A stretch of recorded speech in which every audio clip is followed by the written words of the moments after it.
Donc on va voir maintenant les paroles de Cheikh Al-Uthaymin dans l'explication qu'il a fait du livre Zad al-Mustaqni', donc qui est un livre, c'est un épître en prose et qui ramène les définitions également et les jugements qui s'appliquent, mais de manière plus précise et plus détaillée par rapport au Nadm al-Jali. Et donc le Cheikh il a fait l'explication de ce livre et il a ramené différents avis et il fait, lui il donne son avis, donc ce qui lui semble être la parole prépondérante. Donc dans Kitab al-Tahara, donc le chapitre de la purification. Donc on a vu que le premier sous-chapitre c'est les eaux. On a vu ce que c'était que la purification. Donc ici, Cheikh Al-Uthaymin nous explique en résumé que la purification, c'est le fait d'ôter le hadath et le khabath. Vraiment résumer ça. Donc moi je donne, Cheikh il a été plus dans les détails. Et les catégories de purification, il y a la purification du cœur, de quoi? C'est une purification du cœur de l'association de la mécréance et de des mauvais sentiments envers les serviteurs croyants. D'accord? Et il y a la purification au sens pas abstrait mais non figuré, on va dire, c'est la purification. Non, ce que je dis, c'est la purification de base, pardon. La purification de base, c'est la purification du cœur, comme on vient de le voir, et la purification entre guillemets secondaire, fara, c'est la purification vraiment concrète, purification de ce que l'on a vu, la purification donc du hadath et des khabath, donc de l'impureté rituelle et de l'impureté concrète de la souillure, d'accord?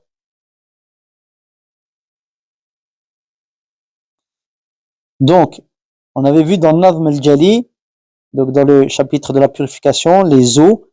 Donc, il nous avait été enseigné que l'eau est de différentes catégories. 3 catégories, on avait vu. Donc, ici, la première, purificatrice, tahor. Et c'est il l'en définit comme étant ceux qui restent dans sa qualité d'origine. Comme Allah l'a fait descendre, comme il l'a créé Allah Azza wa Jal. Cheikh Al-Uthaymin, il explique que l'eau, elle reste pure, elle reste dans son état d'origine, on va dire. Il y a 2 sortes d'eau qui restent, enfin il y a 2 sortes d'état d'origine, on va dire. Il dit al-haqiqi et il y a le hukmi. Haqiqatan ou hukman, c'est-à-dire réellement, elle reste dans cet état d'origine ou elle prend le jugement de l'état d'origine. C'est ça, l'eau tahor. Donc, soit elle est réellement, littéralement dans son état d'origine, soit elle n'est pas vraiment dans son état d'origine, mais elle a le jugement de l'état d'origine. Donc l'eau, réellement, quand je dis réellement, c'est n'a pas changé d'état de son état d'origine. Donc elle est réellement dans son état d'origine. C'est quoi? C'est comme l'eau qui est descendue du ciel ou l'eau que nous sortons d'un puits. Elle est descendue du ciel, d'accord? Elle n'a pas bougé. Ça c'est réellement dans son état d'origine. Et il y a une eau qui est restée dans son état d'origine. Elle a le jugement plutôt. Elle a le hukm de cette eau dans son état d'origine. C'est quoi? C'est une eau qui n'a pas changé par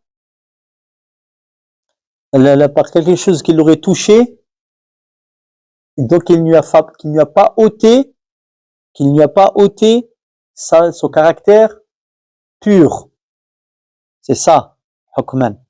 Elle est pure, bien qu'il y ait quelque chose qui ait pu la toucher, mais elle ne lui a pas fait changer son état de pureté. On est d'accord là-dessus? Tout le monde a saisi ça? Naam? Wani? Moussa? C'est clair ça? Pas attendre que je répète 3 fois, ça veut dire que si je t'avais pas relancé 3 fois, tu m'aurais laissé passer l'affaire. Il dit, l'eau, elle est pure. Donc, haqiqatan, réellement, vraiment, c'est-à-dire qu'elle reste dans dans son état d'origine. L'eau qui descend du ciel, par exemple. On est d'accord, un exemple. L'eau qui est pure, qui a le jugement de pureté. D'accord? C'est quoi? C'est une eau qui peut avoir quelque chose, peut avoir été mélangée à quelque chose, mais ça ne lui a pas fait changer, on va dire, elle n'a pas perdu son caractère pur. Comme on a expliqué tout à l'heure, par exemple, quand on a vu que l'eau, quelque chose peut la toucher, d'accord? Il peut savoir altérer des feuilles qui sont tombées dans cette eau. Elles ont altéré peut-être sa couleur ou autre, mais est-ce cette eau, elle est devenue, elle a perdu sa qualité de pureté? Non. Elle reste pure dans le hukm, dans le jugement. D'accord? Elle n'est pas restée dans son état d'origine, cette eau-là. Parce qu'il y a quelque chose qui est venu se mélanger avec, on est d'accord. Mais est-ce qu'elle a perdu son caractère pur ici? Non. Donc, elle a le hukm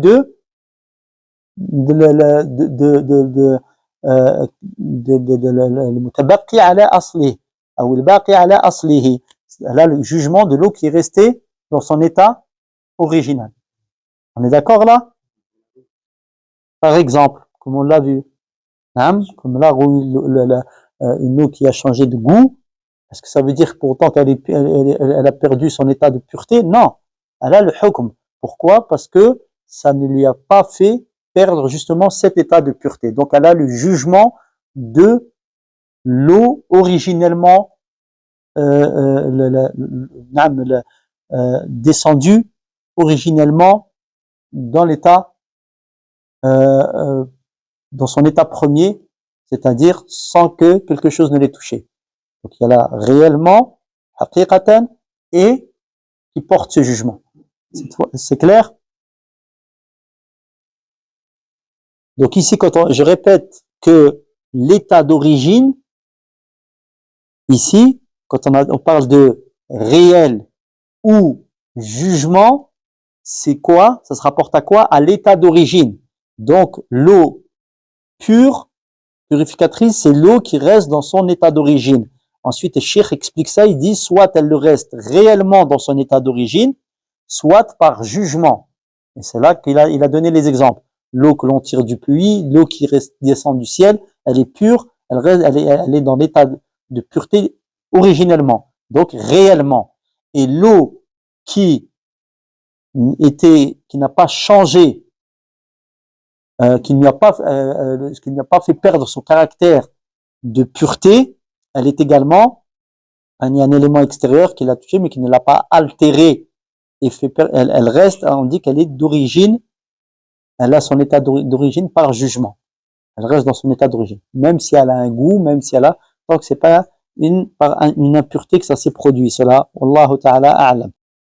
Donc ici, on avait vu que dans le madhab, donc dans Nadm al-Jali, donc il nous est expliqué au vers numéro 10, la purification des ahdath, donc on va voir la définition, ne peut s'obtenir que par cette eau-là, donc l'eau tahor, et ainsi que la purification des akhbas, c'est-à-dire les souillures. Donc l'état d'impureté ne peut être levé que par cette eau, ainsi que l'état de souillure.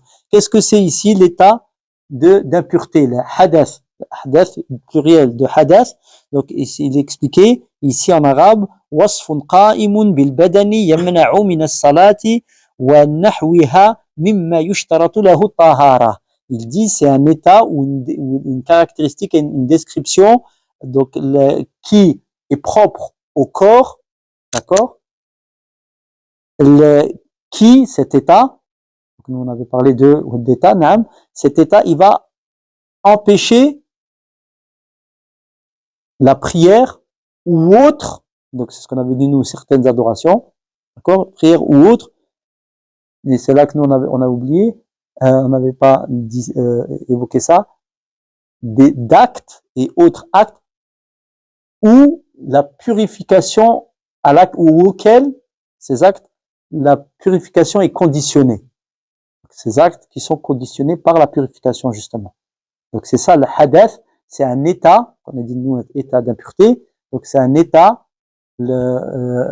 concernant le corps qui va empêcher cet état d'impureté de pratiquer la prière.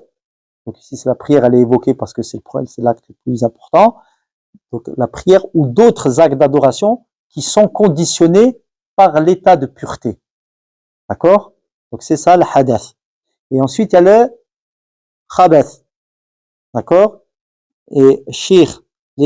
Donc on verra l'explication de khabath par الشيخ نعم la semaine prochaine بإذن الله تعالى وبارك الله فيكم والله تعالى أعلم وصلى الله على نبينا محمد وعلى آله وصحبه أجمعين